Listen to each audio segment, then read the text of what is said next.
নিজে যে উপরে গেছে, ফুটপাতে তৈরি পার্টি আবার ঠিক ফুটপাতে এসে পড়েছে। এই যে মমতা ব্যানার্জি আবার রাস্তায় বসেছে, এটা ভাগ্যের ফের।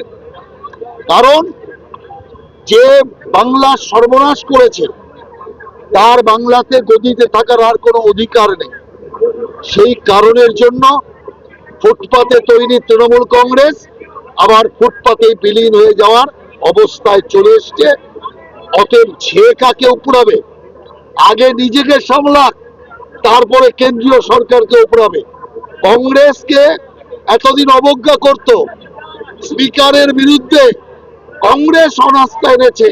কে কংগ্রেস? তার অনাস্থায় যাব কেন? আর এখন সেই কংগ্রেসেরই পা ধরছে, বিপদে পড়ে এখন বলছে আমরা অনাস্থায় আছি।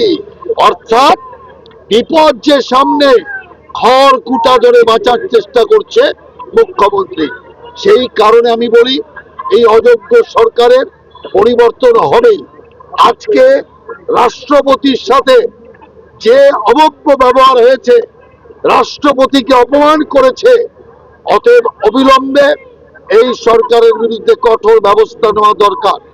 যে আমলারা রাষ্ট্রপতির অ্যারেঞ্জমেন্টের ক্ষেত্রে গাফিলতি দেখিয়েছে তাদের বিরুদ্ধে কঠোর শাস্তিমূলক ব্যবস্থার আমরা দাবি জানিয়েছি।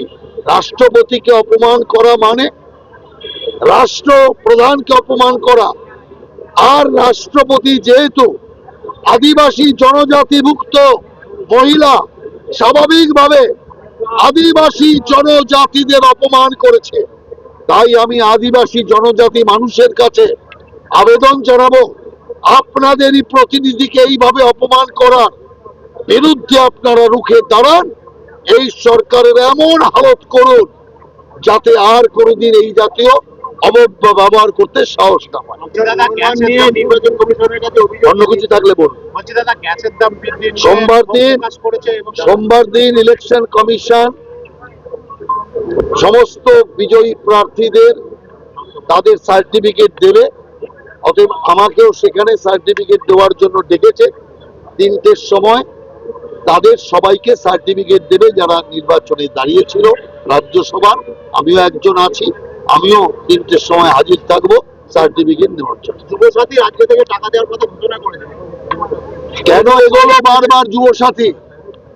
যুবসাথী এগোচ্ছে এই কারণে, বারবার দেখছে যুবকদের মনে মনে কোনো আনন্দ নেই। সেই কারণে নগদা নগদা টাকা আজকে ঢুকে গেলে যদি যুবকরা একটু তৃণমূলের দিকে আসে। কিন্তু টাকা কার? টাকা মমতা ব্যানার্জির নয়, তৃণমূলের নয়, আমাদের সবার করের টাকা, ট্যাক্সের টাকা। অতএব যুবসাথীও নেবে, মায়েরা লক্ষ্মীর ভান্ডারও নেবে, আর এখান থেকে তৃণমূল নামক অলক্ষীকে উল্টে দেবে, পাল্টে দেবে। এটাই আপনি জেনে রাখুন। গ্যাসের দাম বৃদ্ধি,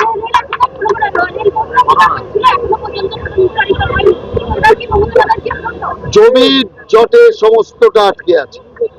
ওরা কোনোভাবেই কেন্দ্রীয় কোনো প্রকল্পকে করতে দেয় না। তার কারণ জমি অধিগ্রহণের কাজ রাজ্য সরকারের থাকে, রাজ্য সরকার জমি অধিগ্রহণ করছে না। যে কারণে চিংড়িহাটা ফ্লাইওভারও আটকে আছে, যে কারণে অনেক প্রকল্প আটকে আছে। অন্তত পশ্চিম বাংলায় 51% ঘোষিত রেল প্রকল্প আটকে আছে এই মমতা ব্যানার্জি সরকারের অযোগ্যতা অপদার্থতার জন্য, তাদের বাধা দাঁড়িয়ে। বলছি দাদা গ্যাস